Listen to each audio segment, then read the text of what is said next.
एकता दिवस परेड मुख्य आयोजन स्थल पर माननीय प्रधानमंत्री श्री नरेंद्र मोदी का आगमन।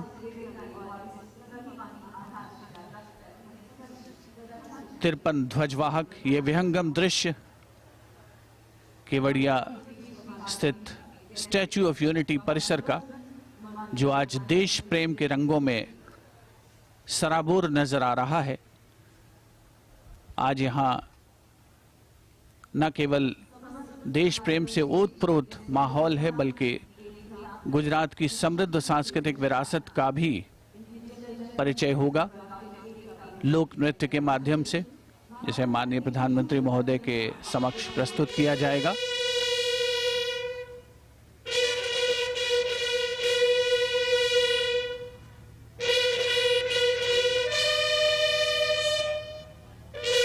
माननीय प्रधानमंत्री श्री नरेंद्र मोदी का स्वागत वरिष्ठ अधिकारियों द्वारा।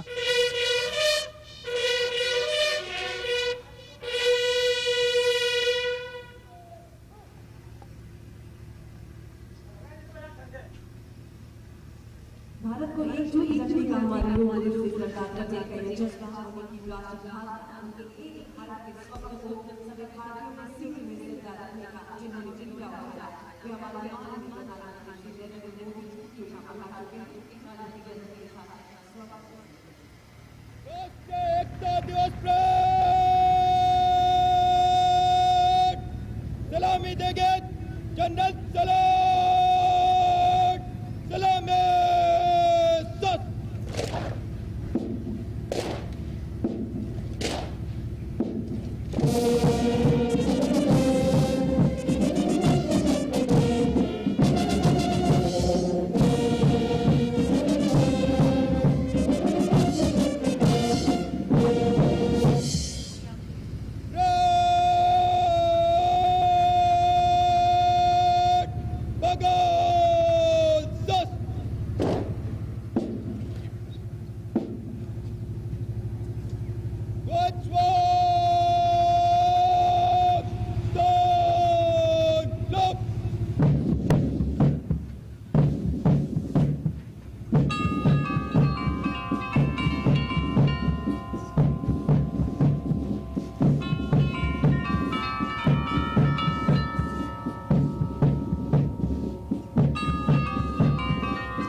ध्वज वाहकों के हाथों में लहराते यह प्रत्येक ध्वज अपने आप में अनेकों वीर गाथाओं को समेटे हुए देश की एकता एवं अखंडता को बनाए रखने हेतु संकल्पित है।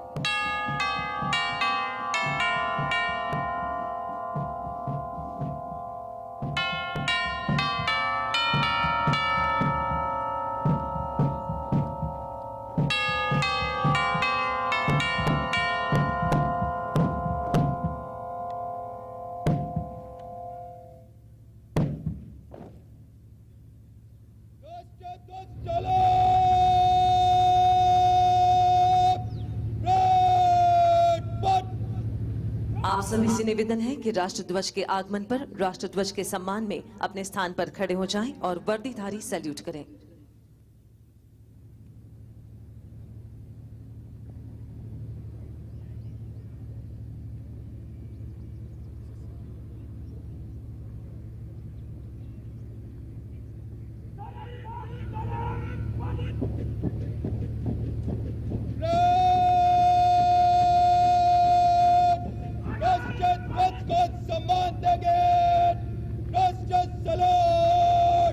सलामी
विविधताओं से भरे हमारे भारत देश की सच्ची ताकत, सच्ची हिम्मत, सच्ची पहचान ही है एकता। एकता और अखंडता को मजबूत करना ये हमारा कर्तव्य है। इस वचन को चरितार्थ करने का बीड़ा उठाया है माननीय प्रधानमंत्री श्री नरेंद्र मोदी जी ने, और इसलिए एकता के प्रेरक पूज्य सरदार पटेल की जन्म जयंती को राष्ट्रीय एकता दिवस के तौर पर मनाने का निर्धार किया गया है। आज इस राष्ट्रीय एकता दिवस पर माननीय प्रधानमंत्री महोदय से विनम्र निवेदन करते हैं कि वे यहाँ उपस्थित सभी के साथ पूरे भारत देश को एकता की शपथ दिलवाएं। हम सभी अपने स्थान पर खड़े होंगे, दाहिना हाथ आगे करके शपथ ग्रहण करेंगे। मैं सत्य निष्ठा से शपथ लेता हूं कि मैं राष्ट्र की एकता, अखंडता और सुरक्षा को बनाए रखने के लिए स्वयं को समर्पित करूंगा और अपने देशवासियों के बीच यह संदेश फैलाने का भी भरसक प्रयत्न करूंगा। मैं यह शपथ अपने देश की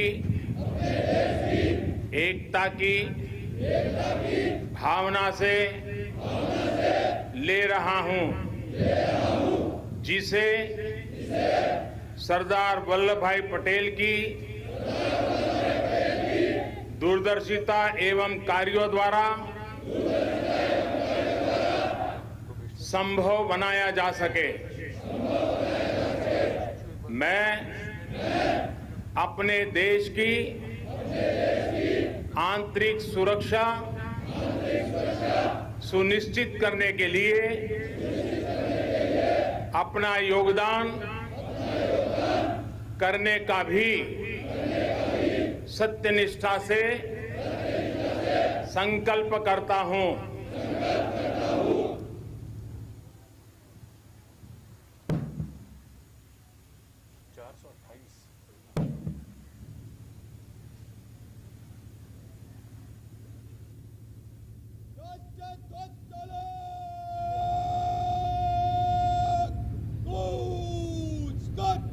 राष्ट्रीय ध्वज तालीम, दिशा बदल, बंद, चल।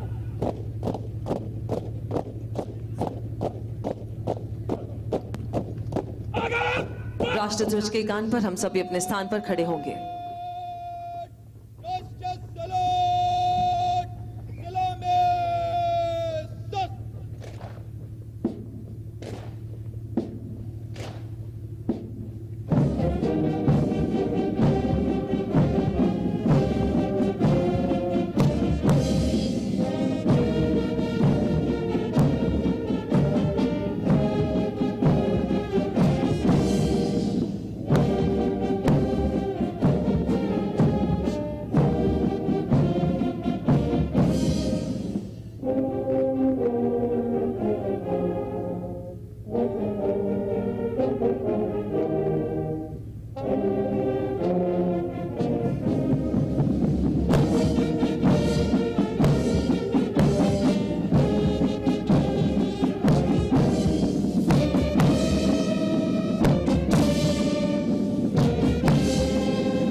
राज्य पुलिस एवं सेंट्रल आर्म्ड पुलिस फोर्सेस के ये ध्वज सेवा, शौर्य, कर्तव्य निष्ठा, पराक्रम एवं शहादत का गौरव अपने में समेटे हुए है। इस वर्ष राज्य पुलिस बल के प्रतिनिधि परेड में शामिल नहीं है, किंतु सरदार पटेल के मंत्र को आत्मसात करते हुए राज्य पुलिस बलों की पूर्ति राज्य पुलिस ध्वज वाहक के रूप में सेंट्रल आर्म्ड पुलिस फोर्सेस के जवान कर रहे हैं, जो उस राज्य के निवासी हैं, जो भारतीय संस्कृति की विविधता में एकता के सार तत्व को मूर्त रूप चरितार्थ कर रही है।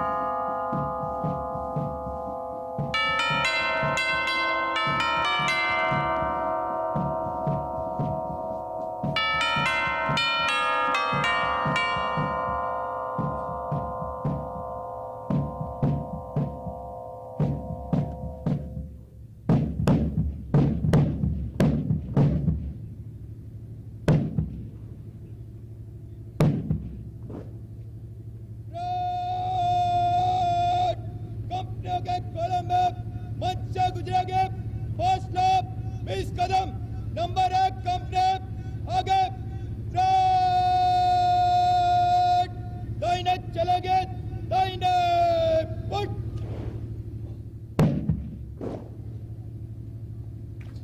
और अब पूज्य सरदार की अप्रतिम प्रतिमा के चरणों के समीप मां भारती के ये जाबाज रक्षक देश के प्रति अपने जुनून, शौर्य और अनुशासन से देश के प्रति अपना राष्ट्रभाव प्रदर्शित करेंगे। इस परेड के जरिए अखंड भारत का संदेश देती ये परेड अब मंच की ओर अग्रसर होगी।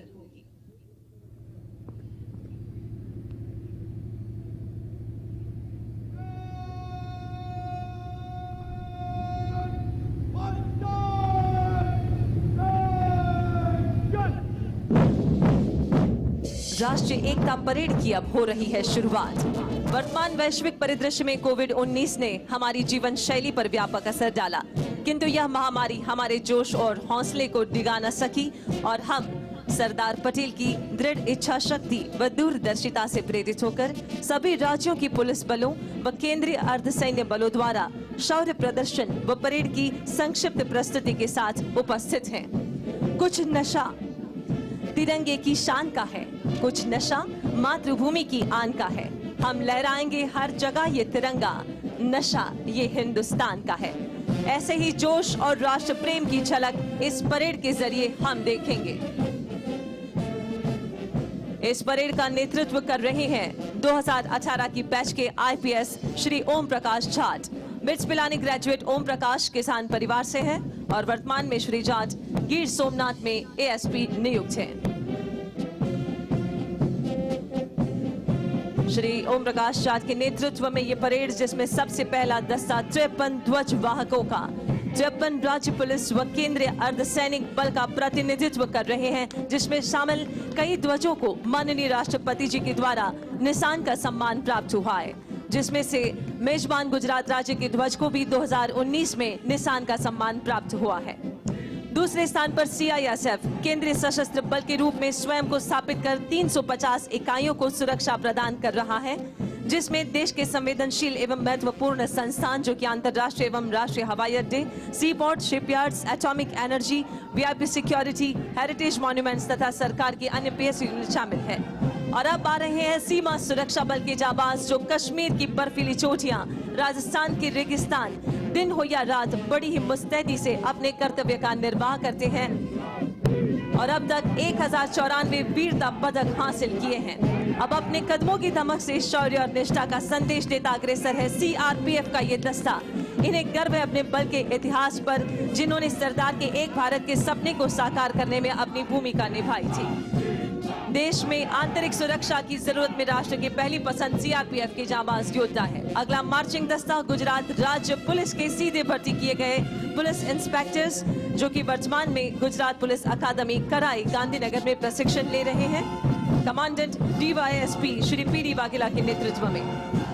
मेजबान राज्य गुजरात अपनी विकासशीलता से विश्व में बनाया है, जिसने अपना एक अलग ही मकाम। वैसे गुजरात राज्य सरकार की नीतियों, आदेशों, निर्देशों का पालन कर कानून और व्यवस्था को बनाए रखने में गुजरात पुलिस, जो कि विनम्रता से यहाँ प्रदर्शित कर रही है अपना आतिथ्य भाव। उसके बाद आप देख सकते हैं गुजरात पुलिस का अश्वदल, जिसका नेतृत्व कर रहे हैं police inspector Shri MS Barot. इस दल में 17 घोड़े शामिल हैं और यह अश्वदल वीवीआईपी सुरक्षा, पायलटिंग, दंगा फसाद, पहाड़ी और ग्रामीण इलाकों में तैनात होते हैं।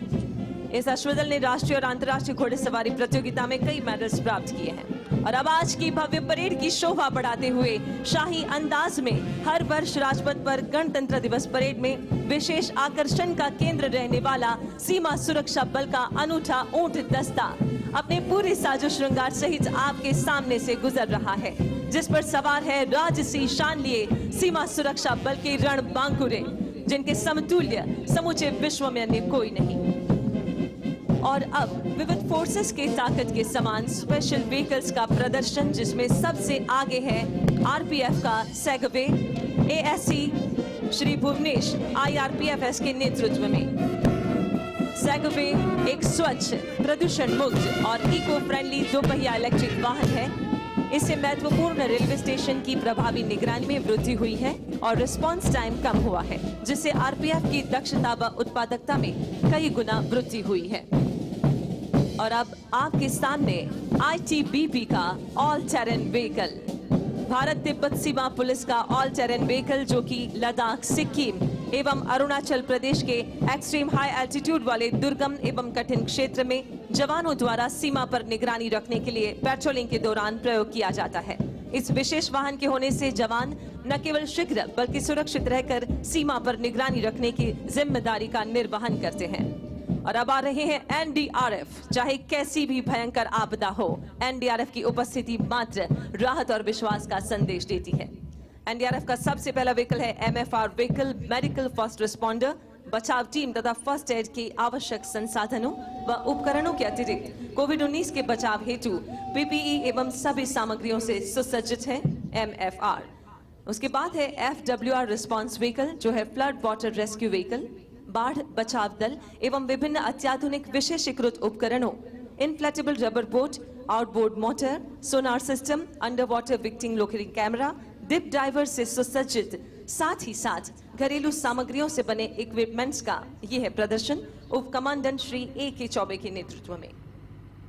अगला वाहन बीएसएफ का mine protected vehicle MPV, deputy commandant Hitesh Chandra की कमान में। उग्रवाद एवं नक्सलवाद प्रभावित इलाकों में एमपीवी कारगर है। 11 टन वजनी यह वाहन अपने वी आकार की विशेष बनावट की वजह से एंटी पर्सनल तथा एंटी टैंक माइंस के साथ 42 किलोग्राम की आईईडी से भी समग्र सुरक्षा प्रदान करता है। और अब अगला वाहन एनएसजी का शेरपा, ब्लैक कैट कमांडो की हाउस इंटरवेंशन टीम के दस्ते के साथ मेजर सोलास वेन के नेतृत्व में। शेरपा एक हल्का 4x4 बख्तरबंद वाहन है, जो हर सतह जैसे रेत, पत्थर, कीचड़ आदि इलाकों में 6 कमांडोज को उनके पेलोड के साथ ले जाने की क्षमता रखता है।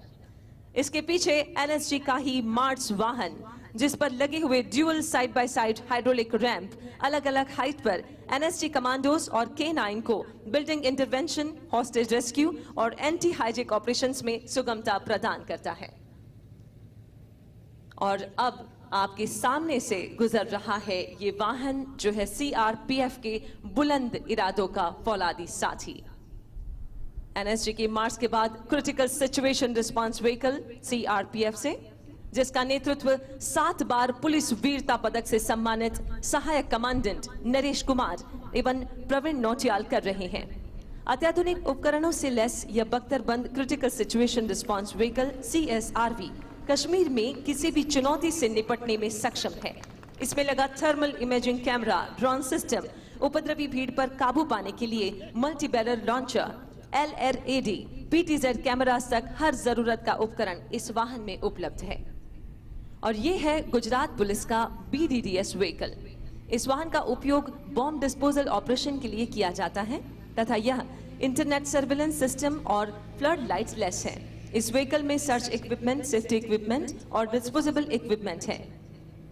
बॉम्ब ऑपरेशन के दौरान सीनियर ऑफिसर्स अपने मोबाइल और ऑफिस में टीवी पर लाइव ऑपरेशन दुनिया में कहीं से भी देख सकते हैं। इस तरह का व्हीकल भारत में सर्वप्रथम गुजरात राज्य में अहमदाबाद शहर पुलिस BDDS स्क्वाड के पास है।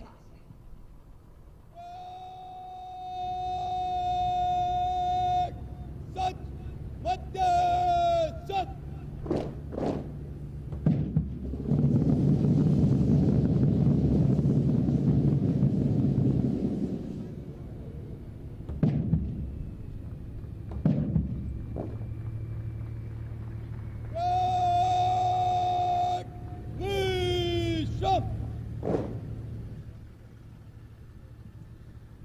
विविध रूप धरने वाली, विश्व सुख सुधा करने वाली, तुम पुरवाई तुम ज्वाला हो, वसुधा का रूप निराला हो।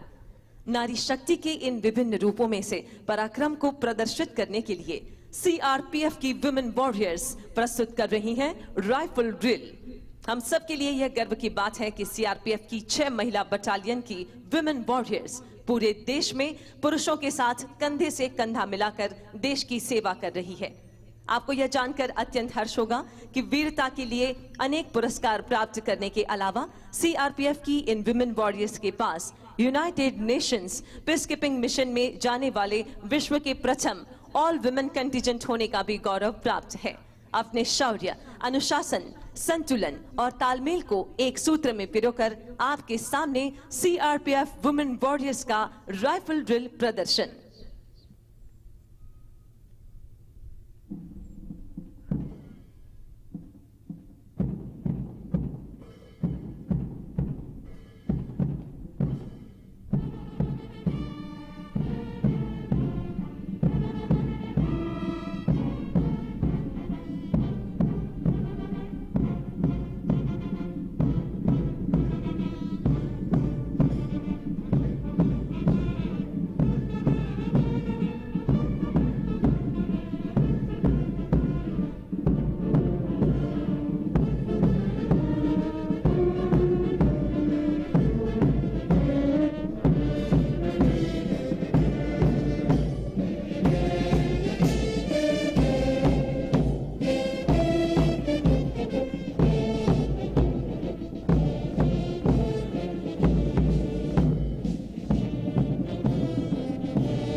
सीआरपीएफ की वुमेन वॉरियर्स अनुशासन और आपसी तालमेल से कंधे से कंधा मिलाकर किसी भी कार्य को बड़ी ही खूबसूरती और सरलता से किया जाता है, जिसका बेनमून उदाहरण था ये राइफल ड्रिल सीआरपीएफ की विमेन वॉरियर्स के द्वारा।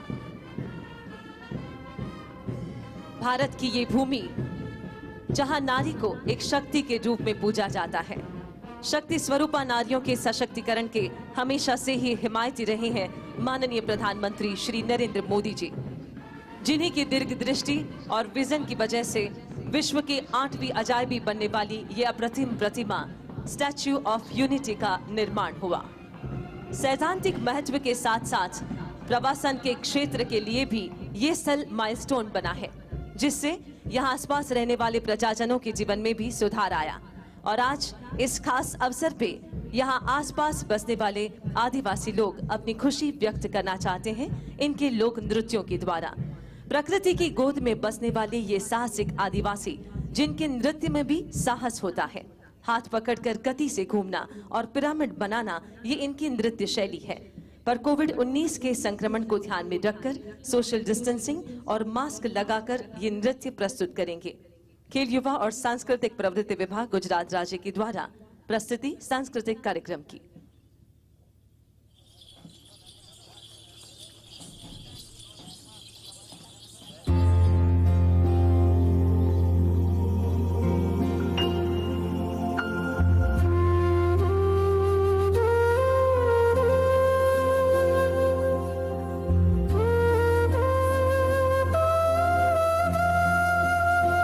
राठवा नृत्य, मेवासी नृत्य, डांगी नृत्य, साग बारा का होली नृत्य और दाहोद के होली नृत्य की प्रस्तुति यहाँ से इन आदिवासी कलाकारों के द्वारा उनके त्योहारों में और ज्यादातर लोक उत्सवों में उनकी खुशी व्यक्त कर रही है लोक नृत्य के द्वारा।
आदिकाल से घने जंगल और दुर्गम पहाड़ी प्रदेश के बीच रहने वाले आदिवासी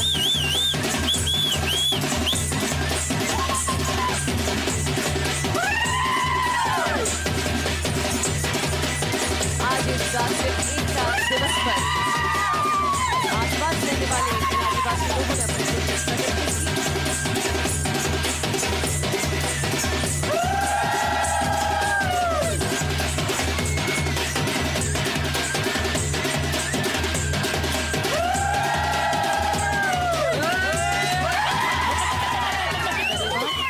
आदिकाल से घने जंगल और दुर्गम पहाड़ी प्रदेश के बीच रहने वाले ये साहसिक आदिवासी गुजरात में रहने वाले आदिवासी समाज के लोग पारंपरिक और वैविध्य नृत्य के लिए प्रचलित हैं और यही विशिष्ट नृत्य हमने यहाँ पर देखा। मास्क पहनकर और एक दूसरे को स्पर्श किए बिना ये आदिवासी नृत्यों की प्रस्तुति अत्यंत सराहनीय थी। आज राष्ट्रीय एकता दिवस। सरदार वल्लभ भाई पटेल एक ऐसा अकिंचन व्यक्तित्व, पूरी दुनिया के यही एकमात्र ऐसे उप प्रधानमंत्री थे जिनकी मृत्यु पर उनकी जमा राशि थी सिर्फ 263 रुपए, जिसने अपना सारा जीवन राष्ट्र के लिए न्यौछावर कर दिया। वे लौह पुरुष भी इसलिए कहलाए क्योंकि उनकी कर्तव्य निष्ठा, उनका शिस्त, उनका अनुशासन भी लोहे की तरह सख्त था। इस प्रतिमा के आधार स्तंभ में भले ही लोहा हो, पर हमारे सरदार की प्रतिभा के आधार स्तंभ थे सादगी, त्याग, निस्वार्थ वृत्ति और चारित्र्य। ऐसे कर्मयोगी राजपुरुष को हम देख तो नहीं पाए, लेकिन आज इन्हीं की प्रतिमा के सन्मुख हैं। तब आइए उन्हीं की वाणी सुनकर उनकी साक्षात उपस्थिति को महसूस करते हैं। 12 अक्टूबर 1947 को दशहरे के उपलक्ष्य में भाषण देते हुए उन्होंने संगठित हिंदुस्तान का आह्वान किया। दुनिया भर में जितना इल्म है उससे ज्यादा हमारे लोग में दिमाग है, लेकिन हम संगठित चल नहीं सकते हैं। व्यक्तिगत अलग अलग अपनी राय रखते हैं, वो नहीं चलना चाहिए। हमें समाज को संगठित करना चाहिए। तो वो चीज करने के लिए पहले तो हमारे आज कोई भी झगड़ा का काम हो, फिसाद का काम हो, टंटा का काम हो, छोड़ देना चाहिए। 5 साल काम कर लो। और हम लोग तो अब जरीफ हुए, बुढ़े हुए, हमारा काम तो एक गुलामी में से छोड़ाना था, वो तो पूरा हो गया। लेकिन उठाने के लिए नौजवान तैयार न हो तो फिर बहुत मुश्किल हो जाए। तो ये नहीं है कि हमारे नौजवानों में दिमाग नहीं है, दिमाग तो बहुत है, तेज है, ज्यादा तेज हो गया, उससी मुसीबत होती है। जितना हो जाती तेज, इससे ज्यादा हो जाती है। तो हर चीज में हम एक प्रकार की सबकी गलती निकालने का हमारा दिमाग आगे चलता है। तो एक क्रिटिकल दृष्टि हमने बनाई है कि हर चीज की चेष्टा करनी, टीका करनी, टिप्पण करना है उसके पर, लेकिन हमें प्रैक्टिकल चीज, कोई व्यवहारू चीज करनी हो तो फिर किताब देखते हैं, किताब में क्या लिखा है, उससे काम नहीं होता। तो हाथ पर चलाने की बात है। तो जो व्यापारी लोग, जो धनिक लोग हैं, उनके साथ हमें ये जो इनके पास इल्म है वो इल्म भी हमें लेना पड़ेगा और उनका साथ लेना पड़ेगा कि तुम आओ भाई, मुल्क तुम्हारा है और मुल्क में आज तो बहुत मैदान पड़ा है, उसमें जितना काम आप करो, परदेशियों के समय में करते थे, इससे ज्यादा करने का मौका आपको मिलेगा। वो हमसे डरते हैं, हमारा उसको भरोसा नहीं है, हम उनका भरोसा नहीं करते। इस तरह से काम नहीं चलेगा। उनका एक दूसरे का विश्वास पैदा करना चाहिए, तब काम चल सकता है। तो मजदूर का धनिकों के साथ झगड़ा और ये जो और लोग हैं वो आपस में झगड़ा करे, प्रांत प्रांत का झगड़ा, कि हम इस तरह से आपस में सब झगड़ा करता रहे। तो हमारा काम ये है कि हम हिंदुस्तान में कोई भी प्रांत के पड़े हैं, हम हिंदुस्तानी है और हमारा प्रथम कर्तव्य हिंदुस्तान की हिफाजत, हिंदुस्तान की रक्षा और हिंदुस्तान की आजादी को तो उसकी अच्छी तरह से शोभे दीपे इस तरह से बनाना। तो सबको साथ लेके ऐसे राष्ट्र के पर्व पर जो पहले हमें जब आजाद थे जो खुशहाली थी, उसी प्रकार की खुशहाली हो, प्रकार मुल्क को उठाना हो, मिलजुल कर काम करना है। बिखरे फूलों को मिलाकर जिसने बनाया ये चमन, वैसे सरदार को आज शत शत नमन। धरती से लेकर आसमां तक भारत ने अपने लिए न एक नया इतिहास रचा है, बल्कि भविष्य के लिए राष्ट्र एकता की प्रेरणा का गगनचुंबी आधार भी तैयार किया है, जो है स्टैच्यू ऑफ यूनिटी। हमारे सरदार को एक सच्ची श्रद्धांजलि। देश की एकता के प्रति जोश और उमंग से भरे आज के इस राष्ट्रीय एकता दिवस पर अब अगला जो क्षण है जो हम सभी के लिए बड़ा ही दिल धड़क और रोमांचक होने वाला है। आज जहां हमने इस एकता परेड के जरिए हमारे देश की सीमा सुरक्षा और आंतरिक सुरक्षा देने वाले जाबाजों की निष्ठा और ताकत देखी, तो साथ ही में हिंदुस्तान के इस खुले आसमान में हमारी सुरक्षा निश्चित करने के लिए पहरा दे रहे भारतीय वायुसेना के फाइटर एयरक्राफ्ट कुछ ही क्षणों में यहां से गुजरेंगे और हमें भारतीय वायुसेना की ताकत का परिचय देंगे। आज राष्ट्रीय एकता दिवस पर सरदार को सलामी देने का ये जज्बा है इंडियन एयरफोर्स का। आप सभी आपके सामने ये किले की भव्य दीवार भी देख रहे हैं। स्टैच्यू ऑफ यूनिटी की विशाल गगनभेदी प्रतिमा के सम्मुख इस परेड मैदान में ये दीवार, ये प्राचीर है जूनागढ़ किले की। यह प्रतिबिंब लगभग 2300 वर्षों का इतिहास समेटे वर्तमान को एकीकृत भारत का गौरवशाली प्रतीक है। भारत की आजादी की घोषणा के साथ ही भारत के एकीकरण की विशाल चुनौती सरदार पटेल के सम्मुख थी। जूनागढ़ के तत्कालीन नवाब जूनागढ़ को पाकिस्तान में मिलाना चाहते थे, किंतु जूनागढ़ रियासत की समस्त जनता भारत के साथ रहना चाहती थी। सरदार पटेल की दृढ़ इच्छा शक्ति व कूटनीति के परिणाम स्वरूप राजनैतिक अड़चनों के बावजूद 20 फरवरी 1948 को जूनागढ़ भारत का अभिन्न अंग बन गया। जनता की भावनाओं का सम्मान करते हुए तमाम चुनौतियों के बावजूद भी जूनागढ़ का भारत में विलय करके सरदार पटेल ने भौगोलिक एकीकरण के साथ साथ भावनात्मक एकता का भी बीज बोया। जूनागढ़ किला हमें सांस्कृतिक विविधता व भौगोलिक विषमता के बावजूद एक सूत्र भारतीयता में बंधे रहने को प्रेरित करता है, साथ ही सरदार पटेल के सशक्त भारत की याद दिलाता है। आइए जोरदार तालियों के साथ हम हमारी श्रद्धा, हमारा प्यार उन तक पहुंचाते हैं। और अब कुछ ही क्षणों में स्टैच्यू ऑफ यूनिटी, जिसे सलामी देने के लिए इंडियन एयरफोर्स के जगुआर फाइटर एयरक्राफ्ट 3 एयरक्राफ्ट यहां से गुजरेंगे। जगुआर फाइटर एयरक्राफ्ट का होगा फ्लाई पास्ट। हमारे देश की ओर हम सबके गौरव के समान समग्र विश्व में सबसे ऊंची ये प्रतिभा और विश्व की सबसे ऊंची ये बेनमून प्रतिमा, जिसे सलामी देगा इंडियन एयरफोर्स का जगुआर एयरक्राफ्ट। ये 3 एयरक्राफ्ट जो जामनगर एयर स्टेशन से उड़ान भर चुके हैं। 600 किलोमीटर का ये जो अंतर है वो सिर्फ 40 मिनट में वो तय करके कुछ ही क्षणों में यहाँ पर इस आसमान में होंगे। ये जगुआर लड़ाकू विमान है जो स्ट्राइकर प्लेन्स हैं, जो कहीं पर भी दुश्मनों के विस्तार में 1400 किलोमीटर तक अंदर जाकर स्ट्राइक करने के लिए भी कैपेबल है। आप स्टैच्यू की ओर देख सकते हैं जगुआर फाइटर एयरक्राफ्ट। इसी के साथ जिन्होंने आज राष्ट्रीय एकता दिवस पर सलामी दी हमारे सरदार को, जोरदार तालियों से हम सभी हमारी वायुसेना का, इंडियन एयरफोर्स का अभिवादन करें। बहुत बहुत धन्यवाद। भारत देश के अनमोल इतिहास का गौरव जिनके दिल में है, भारत देश के अमूल्य वर्तमान का श्रेष्ठ नेतृत्व जिनके हाथों में है और भारत देश के सुनहरे भविष्य की सही दिशाएं जिनके जहन में है, भारत की काया पलट करने वाले ये राजपुरुष सरदार के विचारों और सिद्धांतों को आत्मसात कर देश के प्रति सदैव समर्पित हमारे राष्ट्र रत्न, हमारे माननीय प्रधानमंत्री श्री नरेंद्र मोदी जी। आइए तालियों के गर्जन के साथ इनका स्वागत करते हैं आज राष्ट्रजोग संबोधन के लिए।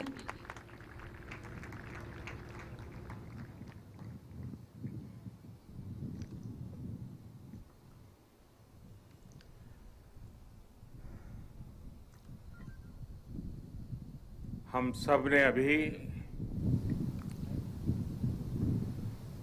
लौह पुरुष सरदार वल्लभ भाई पटेल की दूरदृष्टि से भरी हुई वाणी प्रसाद के रूप में प्राप्त की। मेरी बात बताने से पहले मैं आप सबसे भारत माता की जय का जयघोष कराऊंगा और आप सबसे मेरा आग्रह है, यूनिफॉर्म वाले सभी जवानों से भी आग्रह है और दूर दूर पहाड़ियों पर बैठे मेरे आदिवासी भाइयों बहनों को भी मेरा आग्रह है कि एक हाथ ऊपर करके पूरी ताकत से सरदार साहब का स्मरण करते हुए हम भारत माता की जय का घोष करेंगे। मैं 3 बार करवाऊंगा। पुलिस बेड़े के वीर बेटे बेटियों के नाम भारत माता की। कोरोना के समय में सेवारत कोरोना वॉरियर्स के नाम भारत माता की। आत्मनिर्भरता के संकल्प को सिद्ध करने में जुटे कोटि कोटि लोगों के नाम भारत माता की।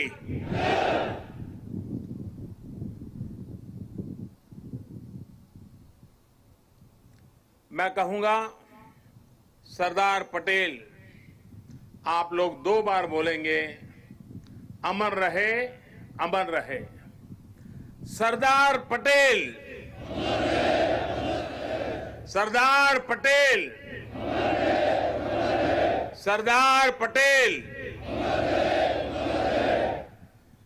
सभी देशवासियों को सरदार वल्लभ भाई पटेल की जन्म जयंती की बहुत बहुत शुभकामनाएं।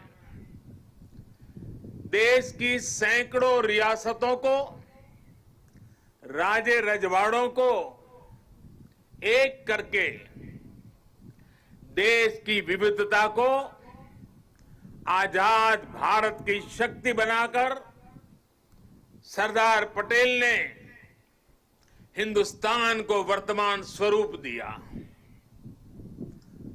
2014 में हम सभी ने उनके जन्मदिन को भारत की एकता के पर्व के रूप में मनाने की शुरुआत की थी।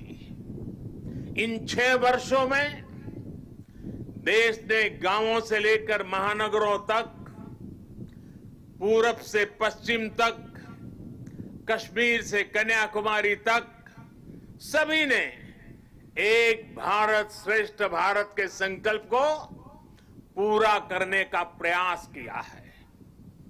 आज एक बार फिर यह देश मां भारती के महान सपूत को, देश के लौह पुरुष को श्रद्धा सुमन समर्पित कर रहा है।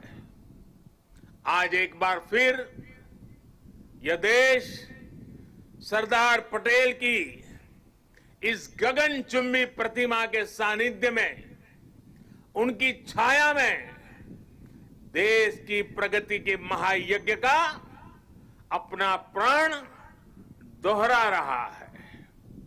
साथियों, मैं कल दोपहर ही केवड़िया पहुंच गया था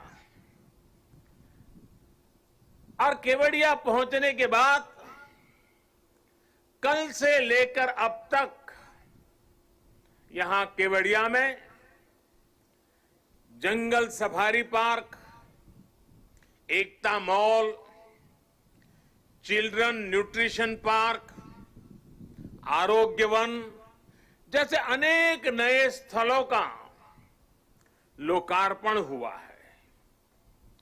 बहुत ही कम समय में सरदार सरोवर डैम के साथ जुड़ा हुआ ये भव्य निर्माण एक भारत श्रेष्ठ भारत की भावना का, नए भारत की प्रगति का तीर्थ स्थल बन गया है। आने वाले समय में मां नर्मदा के तट पर भारत ही नहीं, पूरी दुनिया के टूरिज्म मैप पर ये स्थान अपनी जगह बनाने वाला है, छाने जा रहा है। आज सरदार सरोवर से साबरमती रिवर फ्रंट तक सी प्लेन सेवा का भी शुभारंभ होने जा रहा है। ये देश की पहली और अपने आप में अनूठी सी प्लेन सेवा है। सरदार साहब के दर्शन के लिए, स्टैच्यू ऑफ यूनिटी को देखने के लिए देशवासियों को अब सी प्लेन सर्विस का भी विकल्प मिलेगा। ये सारे प्रयास इस क्षेत्र में पर्यटन को भी बहुत ज्यादा बढ़ाने वाले हैं। इससे यहां के लोगों को, मेरे आदिवासी भाई बहनों को रोजगार के भी नए मौके मिल रहे हैं। इन उपलब्धियों के लिए भी मैं गुजरात सरकार को, गुजरात के सभी नागरिकों को और सभी 130 करोड़ देशवासियों को बधाई देता हूं। साथियों, कल जब मैं सारे क्षेत्रों पे पूरे दिन जा रहा था और वहां गाइड के रूप में यहीं आसपास के गांव की हमारी बेटियां जिस कॉन्फिडेंस के साथ, जिस गहराई के साथ, सभी सवालों के जानकारी के साथ, त्वरित उत्तरों के साथ मुझे गाइड कर रही थी, मैं सच में बताता हूं, मेरा मस्तक ऊंचा हो गया। मेरे देश की, गांव की आदिवासी कन्याओं का ये सामर्थ्य, उनकी एक क्षमता अभिभूत करने वाली थी। मैं उन सभी बच्चों को इतने कम समय में उन्होंने जो महारत हासिल की है और इसमें एक नया, एक प्रकार से एक्सपर्टाइज को जोड़ा है, प्रोफेशनलिज्म को जोड़ा है, मैं उनको भी आज हृदय से मेरी इन आदिवासी बेटियों को बहुत बहुत बधाई देता हूं। साथियों, ये भी अद्भुत संयोग है कि आज ही महर्षि वाल्मीकि जयंती भी है। आज हम भारत की जिस सांस्कृतिक एकता का दर्शन करते हैं, जिस भारत को अनुभव करते हैं, उसे और जीवंत और ऊर्जावान बनाने का काम सदियों पहले आदि कवि महर्षि वाल्मीकि ने ही किया था।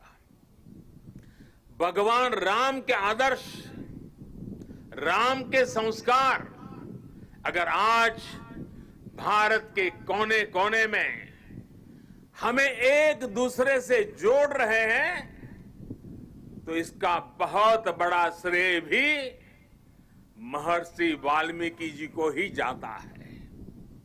राष्ट्र को, मातृभूमि को सबसे बढ़कर मानने का महर्षि वाल्मीकि का जो उद्घोष था, जननी जन्म भूमिश्च स्वर्गादपि गरीयसी, ये जो मंत्र था, वही आज राष्ट्र प्रथम, इंडिया फर्स्ट का उस संकल्प का मजबूत आधार है।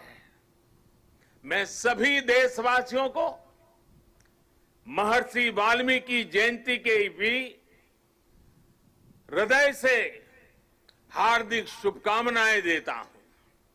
साथियों, तमिल भाषा के महाकवि और स्वतंत्र सेनानी सुब्रमण्यम भारती ने लिखा था, मन्नुम इमयमले अंगल मलइये मालिल मिदुदु पोल परिधु इल्लेये इन्नरू नीर गंगे आरेंगेल आरे इंगिथन मानबीर एदिरेदु वेरे पन्नरूम उपनिट नुल्लेंगल नुले पार मिसे एधोरु नुल इधु बोले पोन नोलिर भारत नांडेगल नाडे पोट रुवोम इंगते एमक्की कल्लेइडे सुब्रमण्यम भारती जी की जो कविता है, उसका भावार्थ हिंदी में जो मिलता है, दूर सुदूर क्षेत्रों के बारे में जो वर्णन है, वो भी इतना ही प्रेरक है। सुब्रमण्यम भारती जी ने जिस भाव को प्रकट किया है, दुनिया की सबसे पुरातन भाषा तमिल भाषा में किया है, और क्या अद्भुत मां भारती का वर्णन किया है। सुब्रमण्यम भारती जी के उस कविता के भाव है, चमक रहा उत्तुंग हिमालय, चमक रहा उत्तुंग हिमालय, यह नगराज हमारा ही है। जोड़ नहीं धरती पर जिसका, जोड़ नहीं धरती पर जिसका, वह नगराज हमारा ही है। नदी हमारी ही है गंगा, प्लावित करती मधुरस धारा, बहती है क्या कहीं और भी ऐसी पावन कलकल धारा। सम्मानित जो सफल विश्व में, सम्मानित जो सफल विश्व में, महिमा जिनकी बहुत रही है। अमर ग्रंथ वे सभी हमारे, अमर ग्रंथ वे सभी हमारे, उपनिषदों का देश यही है। गाएंगे यश हम सब इसका, गाएंगे यश हम सब इसका, यह है स्वर्णिम देश हमारा। आगे कौन जगत में हमसे, गुलामी के कालखंड में भी सुब्रमण्यम भारती जी का विश्वास देखिए, वो भाव प्रकट करते हैं, आगे कौन जगत में हमसे, आगे कौन जगत में हमसे, यह है भारत देश हमारा, यह है भारत देश हमारा। भारत के लिए इस अद्भुत भावना को आज हम यहां मां नर्मदा के किनारे सरदार साहब की भव्य प्रतिमा की छांव में और करीब से महसूस कर सकते हैं। भारत की यही ताकत हमें हर आपदा से, हर विपत्ति से लड़ना सिखाती है और जीतना भी सिखाती है। आप देखिए, पिछले साल से ही जब हम आज के दिन एकता दौड़ में शामिल हुए थे, तब किसी ने कल्पना नहीं की थी कि दुनिया, पूरी मानव जात को कोरोना जैसी वैश्विक महामारी का सामना करना पड़ेगा। ये आपदा अचानक आई, इसने पूरे विश्व में मानव जीवन को प्रभावित किया है, हमारी गति को प्रभावित किया है।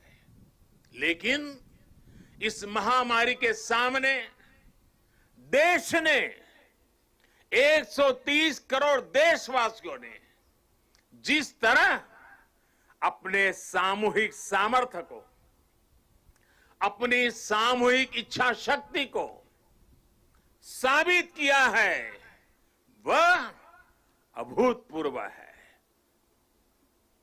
इतिहास में उसकी कोई मिसाल नहीं है। कोरोना वॉरियर्स के सम्मान में 130 करोड़ देशवासियों ने एक होकर कश्मीर से कन्याकुमारी, लेह से लक्षद्वीप, अटक से कटक, कच्छ से कोहिमा, त्रिपुरा से सोमनाथ, 130 करोड़ देशवासियों ने एक होकर जो जज्बा दिखाया, एकता का जो संदेश दिया, उसने 8 महीने से हमें इस संकट के सामने जूझने की, लड़ने की और विजय पथ पर आगे बढ़ने की ताकत दी है। देश ने उनके सम्मान के लिए दिए जलाए, सम्मान व्यक्त किया। हमारे कोरोना वॉरियर्स, हमारे अनेक पुलिस के होनहार साथियों ने दूसरों का जीवन बचाने के लिए अपने जीवन का बलिदान दे दिया। आजादी के बाद मानव सेवा के, सुरक्षा के लिए जीवन देना इस देश के पुलिस बेड़े की विशेषता रही है। करीब 35,000 मेरे पुलिस बेड़े के जवानों ने आजादी के बाद बलिदान दी है, लेकिन इस कोरोना कालखंड में सेवा के लिए, दूसरे की जिंदगी बचाने के लिए मेरे पुलिस के बेड़े के जवानों ने, कईयों ने सेवा करते करते खुद को ही समर्पित कर दिया। इतिहास कभी इस स्वर्णिम पल को कभी भुला नहीं सकेगा और पुलिस बेड़े के जवानों को ही नहीं, 130 करोड़ देशवासियों को पुलिस बेड़े के वीरों के एक समर्पण भाव को हमेशा नतमस्तक होने के लिए प्रेरित करेगा। साथियों, ये देश की एकता की ही ताकत थी कि जिस महामारी ने दुनिया के बड़े बड़े देशों को मजबूर कर दिया, भारत ने उसका मजबूती से मुकाबला किया है। आज देश कोरोना से उभर भी रहा है और एकजुट होकर आगे भी बढ़ रहा है। ये वैसे ही एकजुटता है जिसकी कल्पना लौह पुरुष सरदार वल्लभ भाई पटेल ने की थी। हम सभी की ये एकजुटता कोरोना के इस संकट काल में लौह पुरुष सरदार वल्लभ भाई पटेल को सच्ची श्रद्धांजलि है। साथियों, विपदाओं और चुनौतियों के बीच भी देश ने कई ऐसे काम किए हैं जो कभी असंभव मान लिए गए थे। इसी मुश्किल समय में धारा 370 हटने के बाद, आर्टिकल 370 हटने के बाद कश्मीर ने समावेश का 1 साल पूरा किया। 31 अक्टूबर को ही, आज से 1 साल पहले ये कार्यरत हुआ था। सरदार साहब जीवित थे, बाकी राजे रजवाड़ों के साथ ये काम भी अगर उनके जिम्मे होता तो आज इतने सारा आजादी के इतने वर्षों के बाद ये काम करने की नौबत मुझ पे नहीं आती। लेकिन सरदार साहब का वो काम अधूरा था। उन्हीं की प्रेरणा से 130 करोड़ देशवासियों को उस कार्य को भी पूरा करने का सौभाग्य मिला है। कश्मीर के विकास में जो बाधाएं आ रही थी, उन्हें पीछे छोड़कर अब कश्मीर विकास के नए मार्ग पर बढ़ चुका है। चाहे नॉर्थ ईस्ट में शांति की बहाली हो या नॉर्थ ईस्ट के विकास के लिए उठाए जा रहे कदम, आज देश एकता के नए आयाम स्थापित कर रहा है। सोमनाथ के पुनर्निर्माण सरदार पटेल ने भारत के सांस्कृतिक गौरव को लौटाने का जो यज्ञ शुरू किया था, उसका विस्तार देश ने अयोध्या में भी देखा है। आज देश राम मंदिर पर सुप्रीम कोर्ट के फैसले का साक्षी बना है और भव्य राम मंदिर को बनते भी देख रहा है। साथियों, आज हम 130 करोड़ देशवासी मिलकर एक ऐसे राष्ट्र का निर्माण कर रहे हैं जो सशक्त भी है और सक्षम भी हो, जिसमें समानता भी हो और संभावनाएं भी हो। सरदार साहब भी कहते थे, और सरदार साहब के शब्द हैं, दुनिया का आधार किसान और मजदूर है। मैं सोचता हूं कि कैसे किसानों को गरीब और कमजोर ना रहने दूं, कैसे उन्हें मजबूत करूं और ऊंचा सिर करके चलने वाला बना दूं। सरदार साहब का ये सपना था, वो कहते थे। साथियों, किसान, मजदूर, गरीब सशक्त तब होंगे जब वो आत्मनिर्भर बनेंगे, और जब किसान मजदूर आत्मनिर्भर बनेंगे तभी देश आत्मनिर्भर बनेगा। साथियों, आत्मनिर्भर देश ही अपनी प्रगति के साथ साथ अपनी सुरक्षा के लिए भी आश्वस्त रह सकता है, और इसलिए आज देश रक्षा के क्षेत्र में भी आत्मनिर्भर बनने की ओर बढ़ रहा है। इतना ही नहीं, सीमाओं पर भी भारत की नजर और नजरिया अब बदल गए हैं। आज भारत की भूमि पर नजर गड़ाने वालों को मुंह तोड़ जवाब देने की ताकत हमारे वीर जवानों के हाथ में है।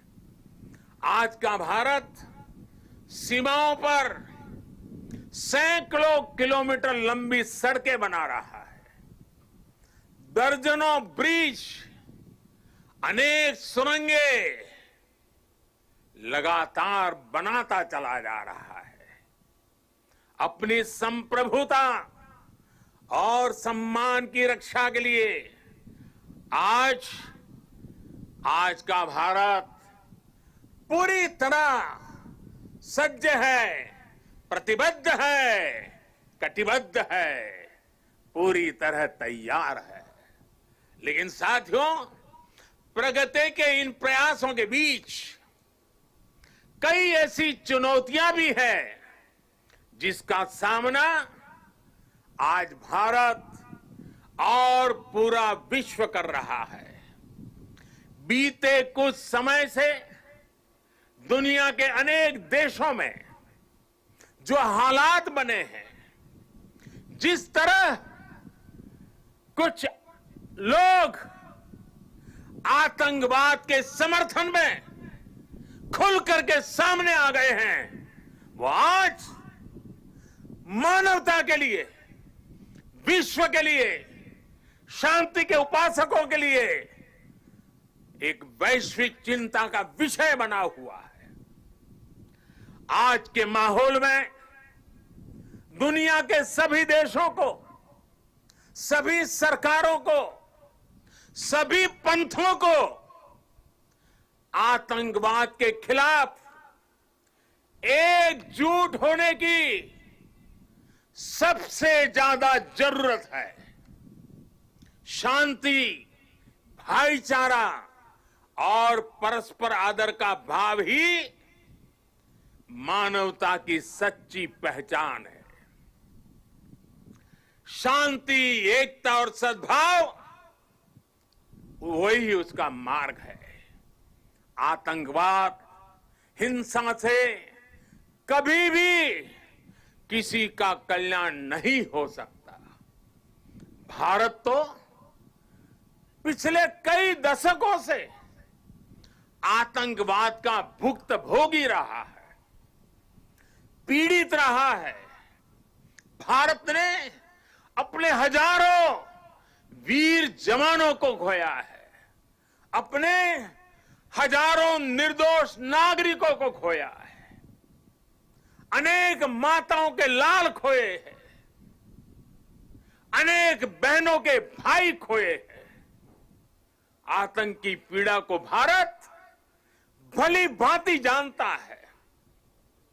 भारत ने आतंकवाद को हमेशा अपनी एकता से, अपनी दृढ़ इच्छा शक्ति से जवाब दिया है।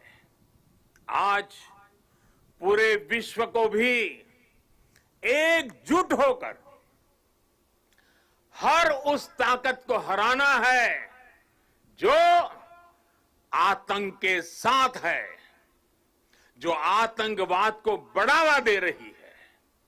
साथियों, भारत के लिए तो एकता के मायनों का विस्तार हमेशा से बहुत ज्यादा रहा है। हम तो वो लोग हैं जिनको प्रेरणा मिली है, सर्वे भवन्तु सुखिनः। हम वो लोग हैं जिन्होंने आत्मसात किया है वसुधैव कुटुंबकम की। यही तो हमारी जीवन धारा है।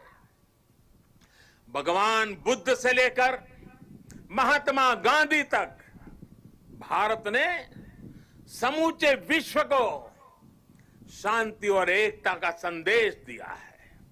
साथियों, राष्ट्रकवि रामधारी सिंह दिनकर जी ने लिखा है, भारत एक विचार, भारत एक विचार, स्वर्ग को भू पर लाने वाला।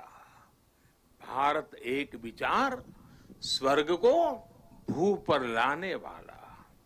भारत एक भाव, भारत एक भाव जिसको पाकर मनुष्य जगता है।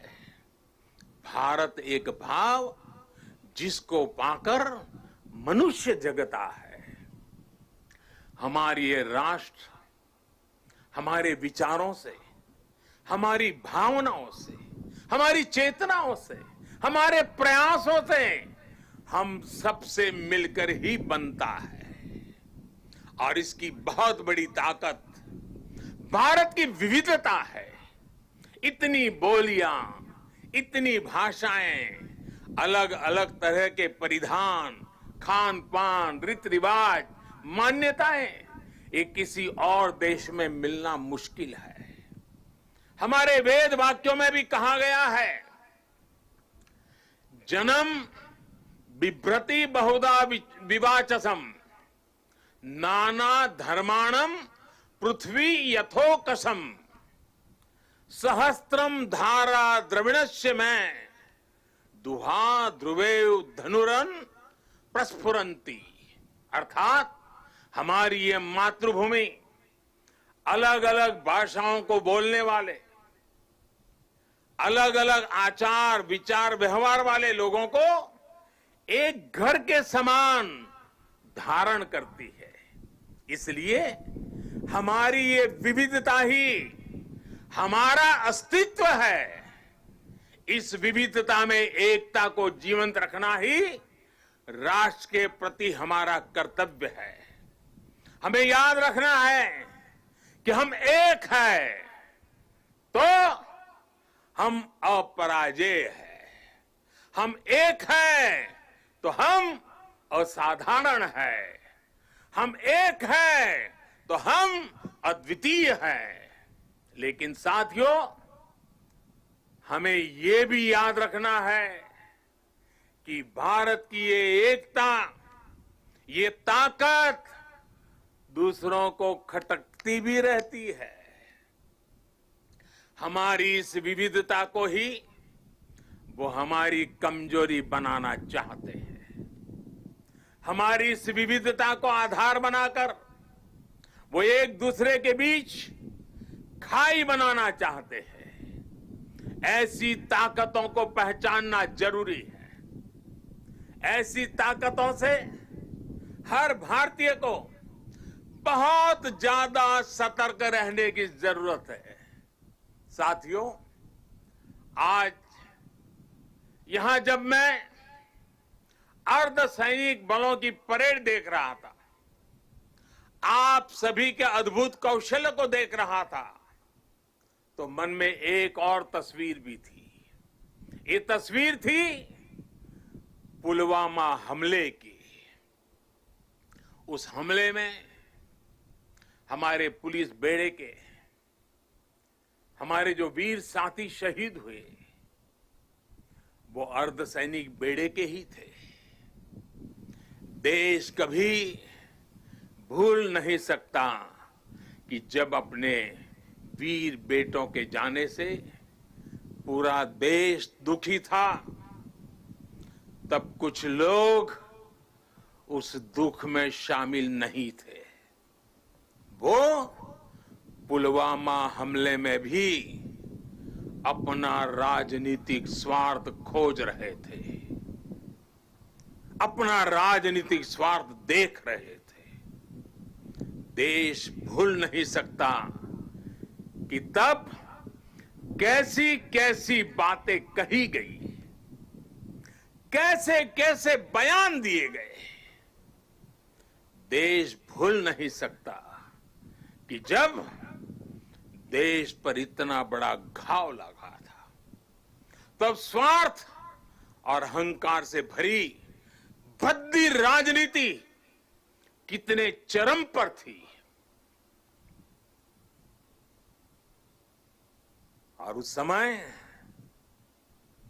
उन वीरों की तरफ देखते हुए मैंने विवादों से दूर रह करके सारे आरोपों को झेलता रहा,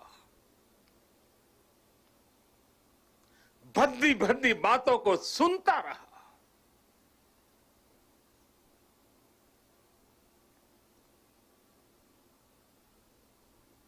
मेरे दिल पर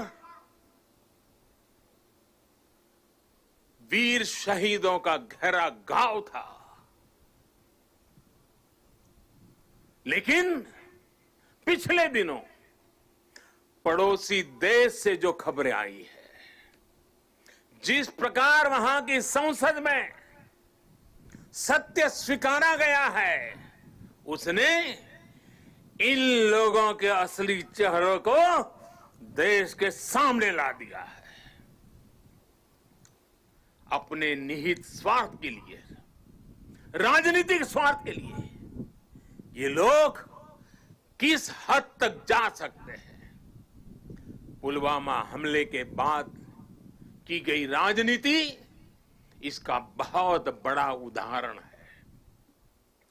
मैं ऐसे राजनीतिक दलों से, ऐसे लोगों से आग्रह करूंगा, और आज के समय में जरा विशेष आग्रह करूंगा, और सरदार साहब के प्रति अगर आपकी श्रद्धा है तो इस महापुरुष की इस विराट प्रतिमा के सामने से आपको आग्रह करूंगा कि देश हित में, देश की सुरक्षा के हित में, हमारे सुरक्षा बलों के मनोबल के लिए कृपा करके ऐसी राजनीति न करें, ऐसी चीजों से बचें।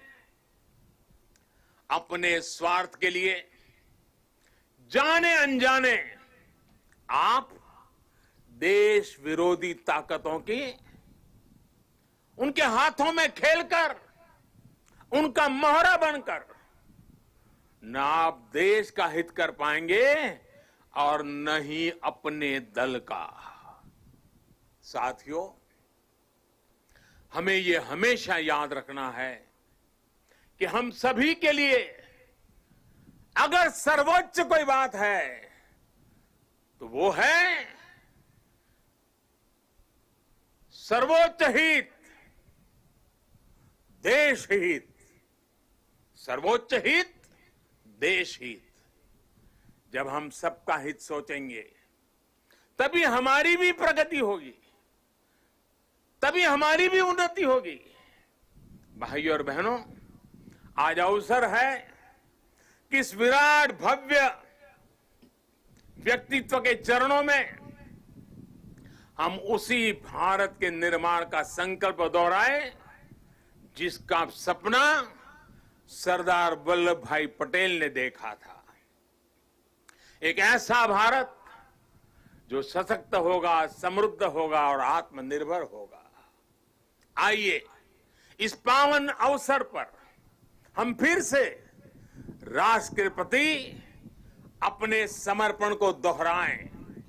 आइए सरदार पटेल के चरणों में नतमस्तक होकर हम ये प्रतिज्ञा लें कि देश का गौरव और मान बढ़ाएंगे, इस देश को नई ऊंचाइयों पर ले जाएंगे। इसी संकल्प के साथ सभी देशवासियों को एकता पर्व की एक बार फिर से बहुत बहुत शुभकामनाएं देता हूं। आदरपूर्वक सरदार साहब को नमन करते हुए, श्रद्धापूर्वक सरदार साहब को श्रद्धांजलि देते हुए मैं देशवासियों को वाल्मीकि जयंती की शुभकामनाएं, सरदार साहब की जयंती की शुभकामनाओं के साथ मेरी वाणी को विराम देता हूं। बहुत बहुत धन्यवाद। बहुत बहुत धन्यवाद माननीय प्रधानमंत्री श्री, आपका तहे दिल से आभार प्रकट करते हैं।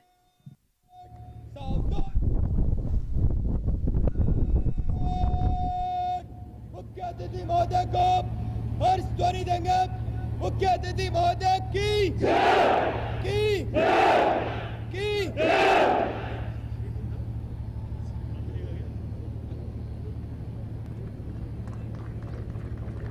सदैव आभार व्यक्त करते हुए माननीय प्रधानमंत्री महोदय का आज इस राष्ट्रीय एकता दिवस पर आपकी उपस्थिति मात्र सबके दिलों में एकता और राष्ट्र के प्रति अपनी निष्ठा को जागरूक करने के लिए बहुत बहुत धन्यवाद।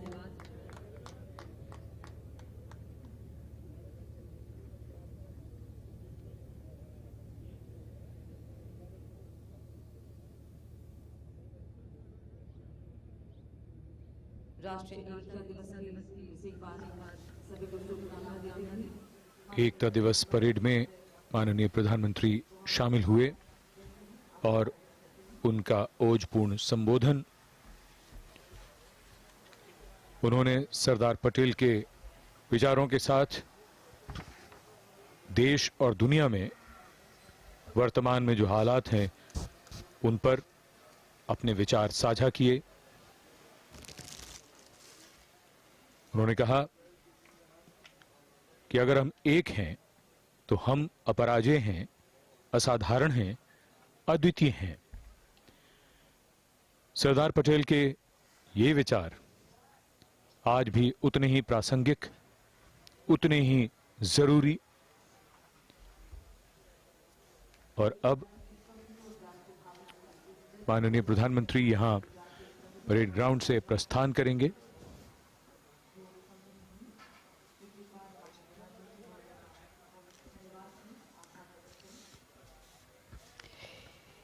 In our faith, we follow in someone's steps. In our faith, we leave footprints to guide others. This is the principle of discipleship. The Honorable Prime Minister Shri Narendra Modi will share what he has imbibed from Sardar Patel's life and philosophy with officer trainees who belong to various civil services that are currently undergoing the 95th Foundation course at Lal Bahadur Shastri National Academy of Administration. As he departs from the parade ground,